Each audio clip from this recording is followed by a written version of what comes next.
Sino nakatulong sa akin na may ano na? Well, tumanda rin yung mga kasama natin. They grew up din. Sila Bryce, lahat sila. Sila Ashley, lahat. Tapos dumagdag pa sila Sean, Elijah. Puro around our age na siguro. Doon siguro mas nag-open up talaga ako kasi may mga things naman dati na di nakaka-relate. Di kami on the same page nila Marco dati.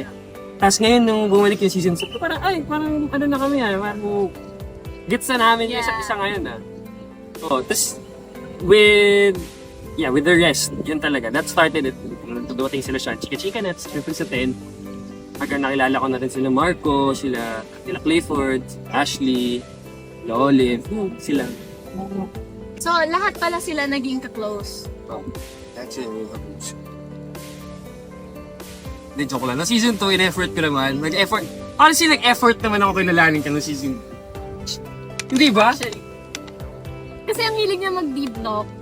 Like, yung mga question mo is like not, what's your favorite color? Hindi ganun So like, what would you do if ganyan-ganyan? Yung mga super deep na mapapaisip talaga ako.